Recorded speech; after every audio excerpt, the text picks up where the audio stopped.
ठीक है, आज हम लोग सीखने वाले हैं पैसिव वॉइस।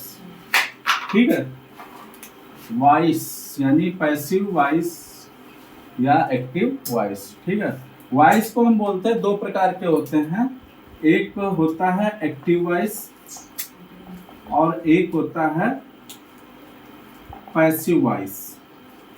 अब जरा हम समझेंगे एक्टिव और पैसिव क्या होता है।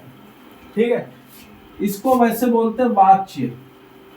ठीक है, इसको बोलेंगे जो कर्तवाच्य और ये है कर्मवाच्य।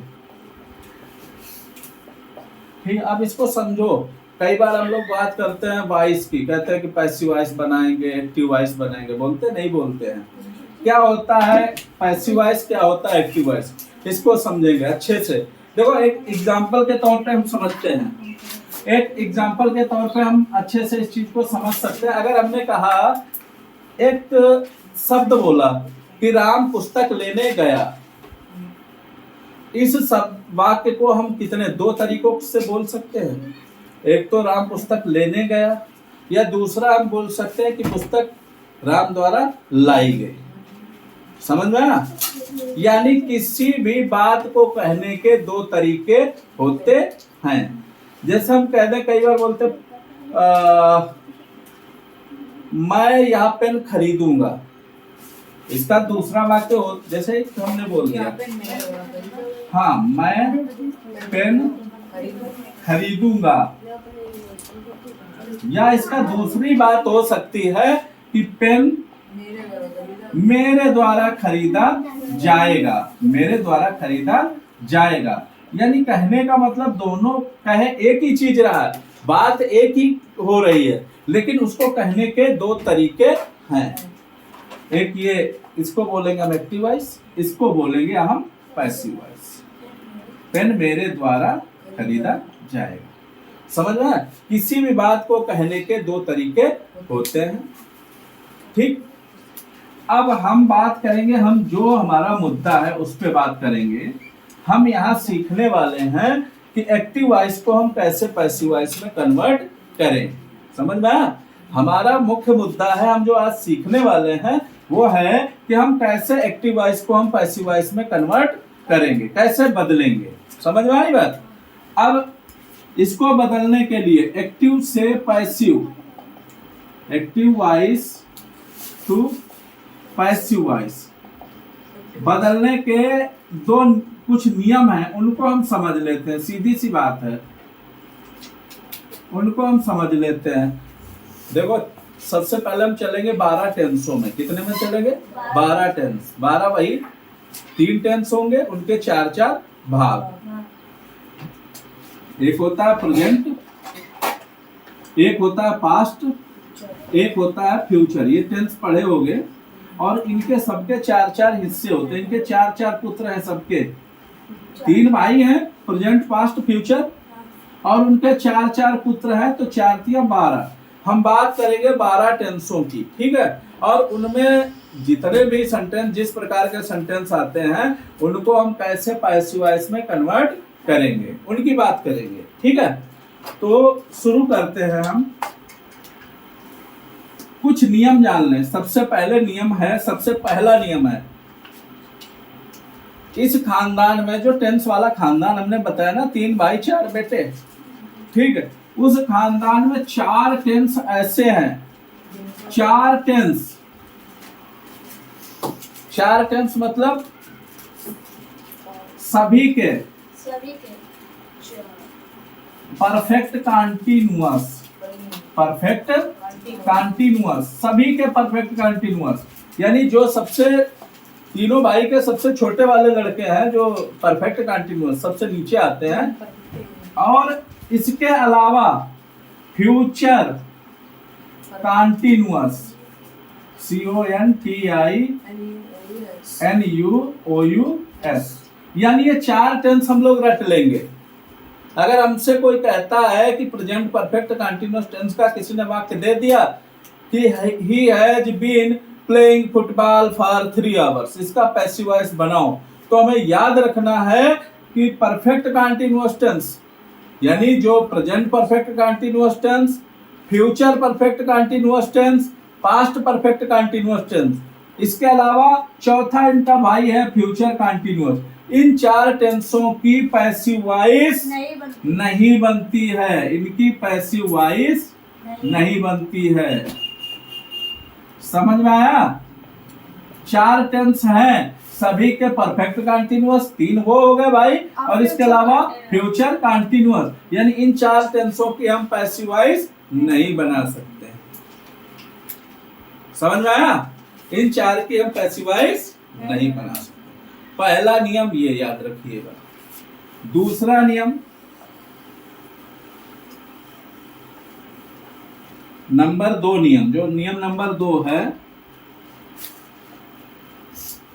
पैसिव वॉइस हमेशा सकर्मक, सकर्मक जानते हो?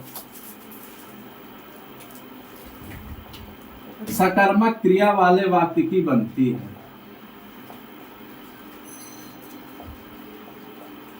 पढ़े होगे ट्रांजिटिव इंट्रांजिटिव, हिंदी में बोलते हैं सकर्मक अकर्मक, ठीक है? क्या बोलते हैं? सकर्मक और अकर्मक। सकर्मक जैसे सकर्मक यानी कर्म सहित, यानी वो वाक्य जिनमें कर्म दिया हो, यानी जिनका कोई ऑब्जेक्ट हो। बगैर ऑब्जेक्ट वालों की पैसिव वॉइस आप नहीं बनाएंगे। रेयर केसेस वाले वो अलग होंगे, वो हम बताएंगे फिर बाद में, ठीक है? ठीक है, समझ गए? ऐसे वाक्य जिनमें ट्रांजिटिव वर्ब नहीं है, जिनमें ऑब्जेक्ट नहीं दिया है, ठीक है, जिसमें ऑब्जेक्ट अज्ञात है, हमें नहीं पता है, तो वहां पे हम जो है पैसिव वॉइस नहीं बनाएंगे। समझ में? ये बात तो हो गई कि नहीं बनाने वालों की। अब जिनका बनाएंगे तो क्या बनाएंगे? अभी तो हमने बताई मुर्दा लोगों की बात, मर गए, इनकी कोई बात नहीं होगी। अब जो जिंदा लोग हैं उनका हम क्या करेंगे, कैसे उनकी पैसिव वॉइस बनाएंगे, अब उस पे बात होगी। उसके लिए कुछ नियम हमें पढ़ने होंगे जो हर पैसिव वॉइस में लागू होंगे। पहला नियम होगा उसका एक्टिव वॉइस से पैसिव वॉइस बनाने में हमेशा क्रिया की तृतीय अवस्था, क्रिया की तृतीय अवस्था यानी क्या हो गई, थर्ड फॉर्म प्रयोग करेंगे। पहला जो बहुत ही जरूरी इसका नियम है, हमेशा याद रखोगे, जब भी आप एक्टिव वॉइस से पैसिव वॉइस बनाओगे, किसी भी स्थिति में आप एक्टिव वॉइस से पैसिव वॉइस बना रहे हैं, तो ऐसी स्थिति में आप हमेशा पैसिव वॉइस में वर्ब की थर्ड फॉर्म का उपयोग करेंगे। पैसिव वॉइस में हमेशा वर्ब की थर्ड फॉर्म का उपयोग किया जाएगा। पहला नियम है, महत्वपूर्ण नियम है, समझ गए? दूसरा नियम है, ये तो पहला नियम है कि वर्ब की हमेशा थर्ड फॉर्म का उपयोग किया जाएगा, ठीक? जो दूसरा नियम होता है, ये नियम अगर आप समझ गए तो समझ लो पैसिव वॉइस आपको आ गया। दूसरा नियम कहता है, जब एक्टिव वॉइस से पैसिव वॉइस बनाएंगे, एक्टिव वॉइस से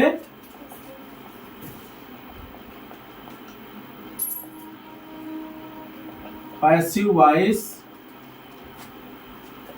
बनाने में सब्जेक्ट को ऑब्जेक्ट और ऑब्जेक्ट को सब्जेक्ट में बदल देते हैं, बदलते हैं। समझ में आया? ये महत्वपूर्ण है। समझ में आया पूरी बात? जब भी हम एक्टिव वॉइस से पैसिव वॉइस बनाएंगे, और ये महत्वपूर्ण नियम है कि आप सब्जेक्ट को ऑब्जेक्ट में और ऑब्जेक्ट को सब्जेक्ट में बदल देंगे। इसके अलावा नए ऑब्जेक्ट, नए ऑब्जेक्ट यानी इसको हम बोलेंगे एक्टिव वॉइस के सब्जेक्ट, एक्टिव वॉइस के सब्जेक्ट, भाई अब ऑब्जेक्ट तो वही होगा जो एक्टिव वॉइस में सब्जेक्ट होगा, वही तो बनेगा पैसिव में ऑब्जेक्ट। के पूर्व बाई लगाते हैं। ये 2-3 नियम है, इनको आप समझ लें। पहला नियम हमने बताया, पैसिव वॉइस में हमेशा वर्ब की थर्ड फॉर्म उपयोग करेंगे। दूसरा नियम हमने ये बताया कि एक्टिव वॉइस से जब पैसिव वॉइस बदलेंगे तो सब्जेक्ट को ऑब्जेक्ट में और ऑब्जेक्ट को सब्जेक्ट में बदल देंगे। ठीक, इसके बाद हमने बताया कि जो नया ऑब्जेक्ट होगा यानी जो एक्टिव वॉइस में सब्जेक्ट रहा होगा उससे पहले हम बाई का उपयोग करेंगे। ये महत्वपूर्ण नियम है, ये पैसिव वॉइस बनाने में हर जगह उपयोग होंगे। इनको अगर आपने रख लिया, दिमाग में फिट कर लिया, तो कहीं पर भी आप पैसिव वॉइस बनाना नहीं भूलेंगे, आप पैसा भी पैसिव वॉइस आ जाएगा। ठीक, अब बात करेंगे उन 12 भाइयों की, टेंस की। ठीक, समझ गए, 12 भाइयों की बात होगी और उनको आप समझेंगे, उनकी हेल्पिंग वर्ब के बारे में जानेंगे। ठीक, पहला भाई हमने बताया था, कौन सा था? Present tense. एक भाई हमने बताया था पास्ट टेंस और एक भाई हमने बताया था फ्यूचर। प्रेजेंट, पास्ट, फ्यूचर, ये 3 हैं टेंस की ब्रांचेज। अब हम इनकी बात करेंगे, इन तीनों ब्रांचेज की, और उसी से आप पूरा ये जो एक चार्ट टाइप का बनाएंगे उसी से आप सब समझेंगे। ठीक, इस चार्ट में आगे और हम जोड़ते हैं इंडेफिनिट, इसके अलावा एक जोड़ा हमने कॉन्टिन्यूअस, CONTINUOUS, इसके अलावा हमने जोड़ा परफेक्ट और एक जोड़ दिया परफेक्ट कॉन्टिन्यूअस UOUS। अरे हमने जोड़ा ना सभी भाइयों की, हम कहानी एक चार्ट में ही बता देंगे, केवल इनकी हेल्पिंग वर्ब जान लो आप, बाकी सब काम खत्म। ठीक, ये पैसिव वॉइस की हेल्पिंग वर्ब हम बता रहे हैं, एक्टिव की बात नहीं कर रहे हैं। एक्टिव की तो तुम्हें पता है क्या है, जैसे हम बोल रहे हैं प्रेजेंट कंटीन्यूअस, एक्टिव में तो हमें पता है जा रहा है लगता है। ठीक, लेकिन हम पैसिव की बात कर रहे हैं। प्रेजेंट इंडेफिनिट में जो पैसिव वॉइस में हेल्पिंग वर्ब होगी वो होगी इज, आर, एंड। ठीक है, पास्ट इंडेफिनिट में होगी वाज या वर। फ्यूचर इंडेफिनिट में होगी विल या शैल, उसके साथ बी। कुल मिला के अगर हम देखें तो ये सब वर्ब जो है एक्टिव वॉइस की अगर हम बात करें तो ये सब वर्ब जो है कहाँ उपयोग हुई थी? कंटीन्यूअस में। सबके कंटीन्यूअस में ये वर्ब थी, हेल्पिंग वर्ब के रूप में थी? नहीं थी। लेकिन यहाँ पे जब पैसिव वॉइस की बात होगी, जब पैसिव वॉइस की बात होगी तो ये सब जो वर्ब हैं वो जो है इंडेफिनिट टेंस में आएंगी। समझ में आ रहा है पूरी बात? अगला बात करते हैं कंटीन्यूअस। अगली बात होगी कंटीन्यूअस की। प्रेजेंट कंटीन्यूअस की वर्ब क्या होंगी? इज, आर, एम और उसके साथ लग जाएगी बीइंग, BEING। इसके अलावा पास्ट की वाज, वेयर प्लस बीइंग। और ये तो पता है फ्यूचर कंटीन्यूअस नहीं बनती है। ठीक, परफेक्ट की बात होगी, प्रेजेंट परफेक्ट की तो हैज, हैव और प्लस बीन। इधर हैड प्लस बीन और इधर फ्यूचर परफेक्ट में विल या शैल और प्लस हैव बीन। और कंटीन्यूअस का तो परफेक्ट कंटीन्यूअस का तो पता है कि नहीं बनती है। तो हमें कुल मिला के इतना याद रखना है कि ये देखो इंडेफिनिट जब होगी पैसिव वॉइस में, इतना दिमाग में फिट कर लो, इंडेफिनिट की जब बात होगी तो उसमें हेल्पिंग वर्ब होगी कंटीन्यूअस वाली। जब कंटीन्यूअस की बात होगी तो वर्ब जो हेल्पिंग वर्ब होगी उसमें बीइंग जुड़ जाएगा, बाकी तो वही रह रही ना। और जब परफेक्ट की बात हो रही है तो वहां पे परफेक्ट कंटीन्यूअस वाली हेल्पिंग वर्ब जुड़ेगी। भाई इसमें देखो हैड बीन इसमें लगता था एक्टिव में, तो वो थोड़ा शिफ्ट हो जाती। मतलब कहने का मतलब इस ये बेचारे वैसे परेशान हो जाते हैं जब इनकी सब कुछ तो ये ले गए, तो ये कहाँ बचेंगे? ठीक है, कुल मिला के इतना आप लोग याद रखिए। ठीक है, नोट कर लो, ये वाला नोट कर लो। ठीक,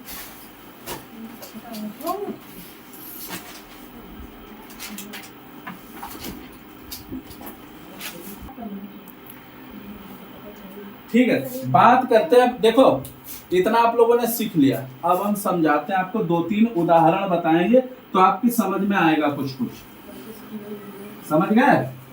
फिर अगला जो आगे भी है, अभी बहुत से हैं, जैसे अभी हम आपको बताएंगे इंपरेटिव सेंटेंसेस हैं, इसके अलावा भी और बहुत से हैं, वो हम आगे बताएंगे। ठीक है, अभी इसको हम समझेंगे पूरा विधिवत। ठीक है, अभी एक हमसे बोल दिया, जैसे उसने बोल दिया, एक बोला उसने sentence, I have spoken the truth, I have spoken the truth. इसको अच्छे से समझेंगे, ये सब्जेक्ट है, ये ऑब्जेक्ट है।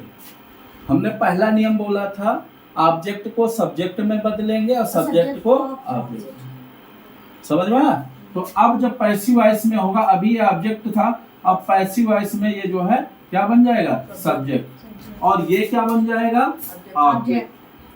ठीक, दूसरा नियम हमने बताया था वर्ब की थर्ड फॉर्म। वर्ब क्या? स्पोकन, ऑलरेडी थर्ड फॉर्म में है। क्यों? क्योंकि प्रेजेंट परफेक्ट टेंस की ये बात है।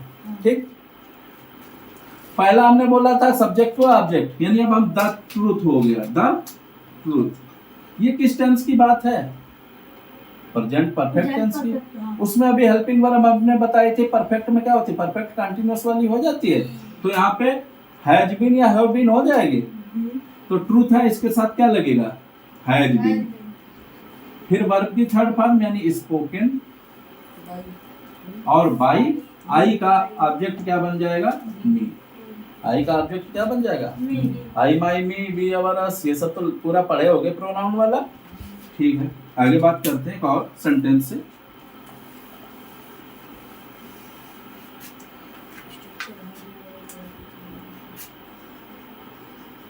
गीता विल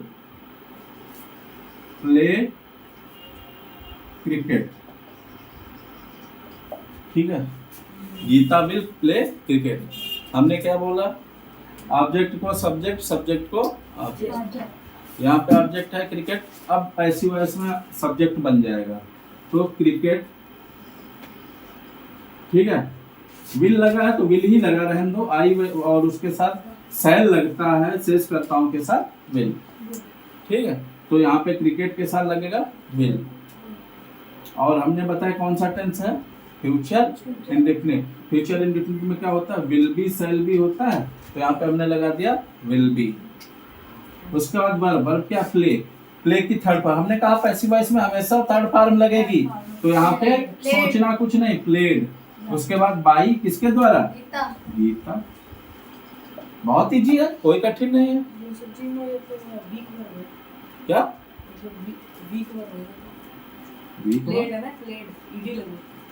हाँ, तो क्या प्लेड लग जाएगा, थर्ड फॉर्म लगती है हमेशा। वर्ब की हमेशा थर्ड फॉर्म यूज होती है।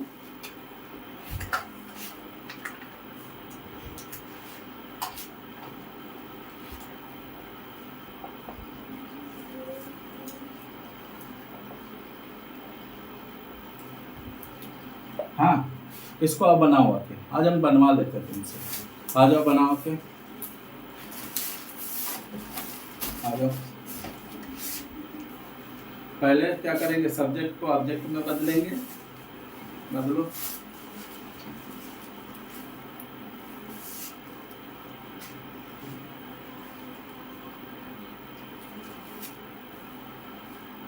फिर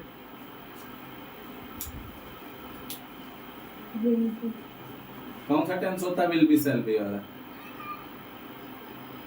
दिमाग लगाओ, विल बी, शैल बी वाला कौन सा टेंस है? पास्ट। पास्ट में, पास्ट में होता है।